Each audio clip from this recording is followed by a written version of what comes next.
guys, it is Monday. I'm not staying late tonight. I just want to slide this center section in real quick while I got a little bit of time. So I'm not staying very late, I should say. But got that there, sprayed off the outside brake clean, and then I'm about to slide it up in here. I have to just put it on my chest and roll underneath there and then pop it into place. So thankfully it's only 70 pounds. There we have it. Rear end is in there. Well, the center section, I should say. And then tomorrow night I'll get the axles in. What's up, guys? It is Tuesday night, and we are already working here.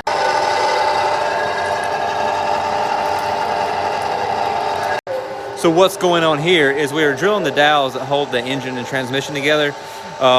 They're bad about when you try to pull one or the other out, that it will start sliding forward, so then you got to use a punch to keep it in place and so it won't fall out and allow the engine to sag or transmission to sag or whatever.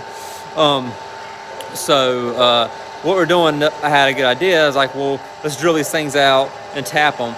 That way we can just put a bolt in either side that we're trying to keep the dowel from falling out of. So for future engine and transmission removal, it'll be a lot easier. So that's what we're doing right now. Once we get done with this, then we're going to toss the transmission up in the car. So the headrest is in place roughly. It'll be that area. I can move it up and down.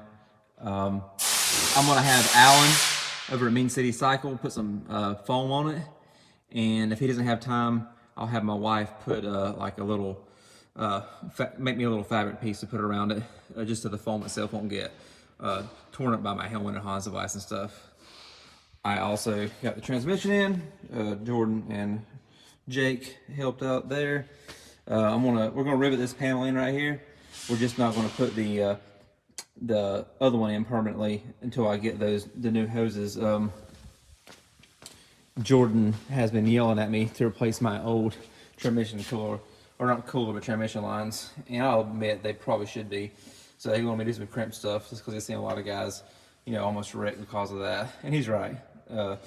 So that stuff is in the process of being made.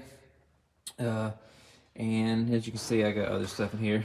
But nonetheless, chipping away for a Tuesday night.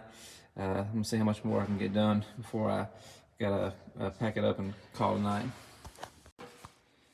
We got decided to go ahead and mount the new tires also, along with the new beadlock rings.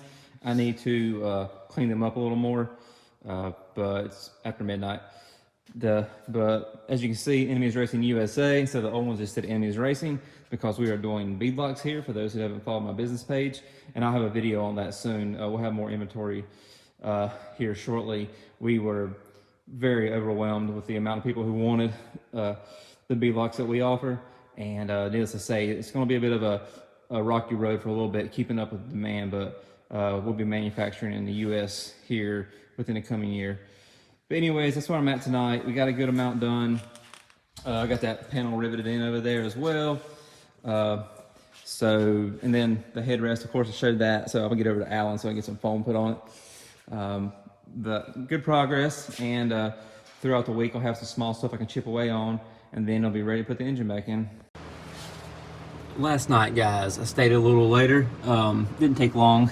I had to replace this thermal block. The other day, I accidentally pulled the trigger out, and thankfully the bottle was off. Otherwise, it would have sprayed the inside of the car. But what it is, there's a cable that goes through the piece that goes in here, and when you pull the cable out, it has a little spring-loaded metal rod that busts the glass right there. When that glass bursts, it will allow this little piece right here to shoot up, which allows the fire suppression stuff to flow through. Anyways, I broke that, so that was a nice $150 screw up, and whatever, it's together now, or it's back in there now, so we're good. What is up, guys? It's Friday night. I'm here just to do a few things. I'm not gonna stay super late tonight. I had to run home and feed the dogs since my wife was on her rotation. But I wanted to come back in. I got things I need to check off the list here, so I want to get what I can done. Tomorrow is Saturday, so I got all day, but all day is never enough, as you know, with race car stuff. So let me get grinding on here and see if I can accomplish anything tonight. Made some good progress.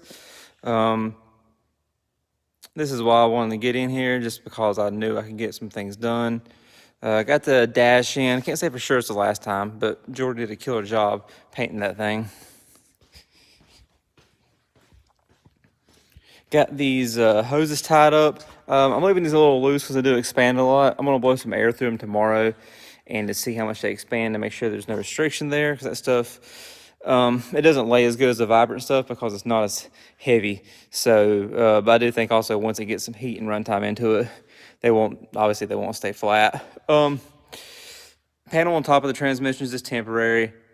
And then I'll, once I get my new transmission lines in from Brown and Miller, I'll put the other plate on right here since it's riveted on. I'm gonna wait to get that in, so it'll be a lot easier to do it then. And then I put transmission fluid in. So we're getting there. We're almost ready to drop the engine in. I do have to weld the valve cover up tomorrow, which I'll explain that some more tomorrow. Update here. So as you guys saw before, there was just a little aluminum tube there with another coupler. So, you know, a few weeks back, we put actual aluminum tube all the way. This, I think, looks better. And then I painted black today. Took the weight out so I could paint that area.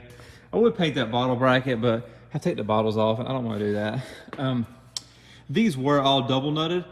And since whenever I did it last time, I didn't have the locking nuts. So I got some more. I've had some more of those for a minute. So I went ahead and just put those on there instead. So even though these are bigger than a conventional nut, they're still a little bit lighter than, you know, two of the nuts. Over here, these valve covers have been fighting me for a minute. By minute, I mean a couple seasons, leaking. You know, tried different O-rings, RTV and all kinds of stuff, and then it just leak again.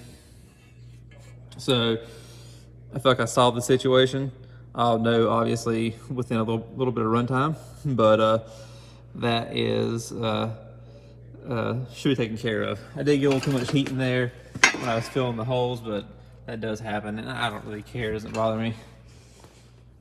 These tubes right here, I get them hooked up. I ordered some more springs like I use under the front, like off the turns off the firewall. I just want those springs that help keep the hose expanded right there. Because if I don't, I'm worried that it will potentially cause a restriction. And I blew air through it. It seems like it's working, but I'm just paranoid about this kind of stuff. I spent a little bit of time working on the trailer. And just like cleaning some stuff up on out, just because I got sidetracked, honestly. But I need to get a little bracket in here to mount. Let me get here. Go mount this guy. If I put it on the dash, I won't be able to reach it when I'm strapped in, at least not comfortably. So what I'm doing, taking some of the spare titanium. I use some sockets to make I can already see what I screwed up my drawing. Anyways, I use a socket to kind of get around the edge. I gotta fix that right there. But then what I'll do is I'll use a shear to cut that out. Then I'll drill some holes for it and I'll get it mounted. There we go, guys. Not perfect. Kind of used the micrometers and I did it quick as I could because I got to get out of here. But it's on there. It works. So really, that just leaves me ready to put the engine back together. No, that's not mine. I wish it was, but unfortunately it's not. That's a customer's. But put the engine back together, and which I should do over the next week or so, and get in there. Maybe next weekend, barring no surprises, we will hear this thing make noise again. So that's what I got for this video, guys. We got a good bit accomplished, getting close, getting excited for sure. It's always nerve-wracking. You know, we got basically 3 weeks now until lights out. But we're working hard to get things done. So, like I said, I hope I can get this thing, running by next weekend. Then that'll give us a week just to make sure that stuff is good, and go over the trailer as well, just to finalize a few things on it. I had a bunch more stuff I wanted to do to the trailer, and unfortunately I just can't do it this time around. I just don't have the time to do it, but that's okay. I'll get it to I'm hoping later this year for sure. So I just kind of patched some things up the best I could. But that's where I'm at. Appreciate you guys watching. Hope you're enjoying the stream of videos. Once again, I don't know how long it's going to last, but I've been doing my best to get some stuff out to you guys. Thanks for the support. Make sure you like, share, and subscribe.